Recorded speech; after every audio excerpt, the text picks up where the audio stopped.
Top chefs, and Snoop Dogg, show you how to take brunch to the next level. If you have a standard brunch routine that's starting to feel a little stale, you'll be glad to know that there are plenty of easy ways to perk up your menu, no home curing of fish or other culinary acrobatics required.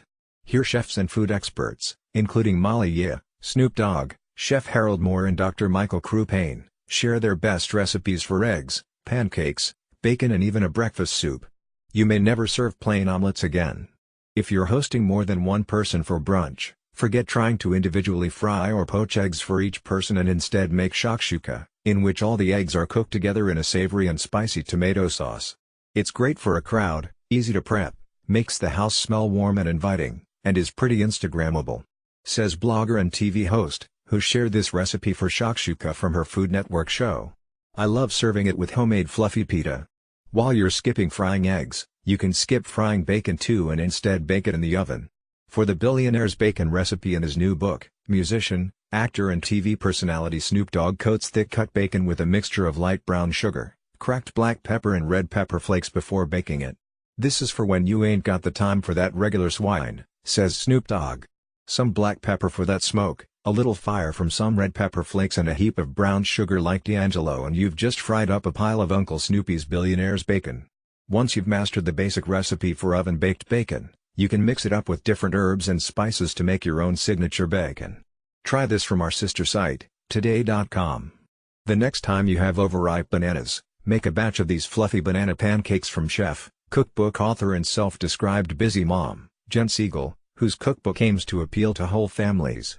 These banana pancakes have just the right amount of banana flavor to appeal to adults and picky kids alike, says Siegel. They make a great lazy weekend breakfast, but can be frozen and reheated for those harried weekday mornings when you're rushing out the door. If you need a showstopper breakfast dish for a special occasion, New Year's Day or Easter brunch, perhaps, try this take on the croque madame from Chef Harold Moore, of in New York's West Village. For it, he tops bite-sized toasts with Gruyere, ham and an individual quail egg. I love French bistro food, and one of my favorites is the croque madame, says Moore. When I started playing with this recipe, I decided to make bite-sized versions.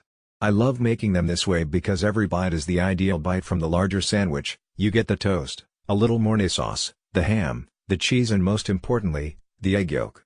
If you're not up for individually cooking a bunch of quail eggs, consider making a croque madame casserole, like Justin Chappell's. We all know that everyday breakfasts should be healthy, with plenty of and some if you can pack them in too, but for a special brunch, why not treat yourself and your guests to cake? I've long since embraced the Italian tradition of eating cake for breakfast, says Rome-based writer and tour guide, who shared this recipe from her forthcoming book. This pistachio-packed version comes from the Amalfi Coast and is perfect for dipping into cappuccino. And, hey, this cake is made with pistachio flour and yogurt so it even has some protein in it. As Minchilli notes, you can find pistachio flour and paste online or make your own. If you'd prefer a low-carb brunch option, try rice, already a trendy dinner ingredient, for breakfast. Not always having time to eat healthy during the week, I like to pack my weekends full of vegetables, says Chef Oliver Ridgway of Sacramento's. A great brunch item I do is cauliflower breakfast fried rice. Ridgway stir-fries whatever is good in the fridge, such as chicken or bacon, and various vegetables, along with onions, garlic, and ginger, then throws in cauliflower rice. You can use store-bought or homemade riced cauliflower, and seasons it with soy sauce and sesame oil, and some green onions.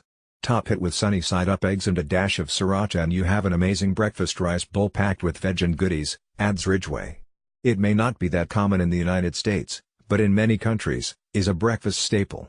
And eating soup for brunch is a good way to front-load healthy ingredients into your day and to fill up so you'll be less likely to overeat later, according to the authors of Dr. Michael Roizen and Dr. Michael Crupain. A hearty soup like this chickpea, chestnut, and kale soup is rich and creamy without cream, says Dr. Crupain. It's a perfect breakfast, lunch or brunch because it's not only delicious, but also loaded with fiber and protein to help keep you feeling full all day, so it's easier to eat less later. Frittatas are easy to make and endlessly customizable, making them perfect for weekend brunches and even weekday breakfasts. This version from Nick Sharma's cookbook is packed with flavor, thanks to a blend of spices and herbs that includes garam masala, turmeric, red pepper flakes and cilantro.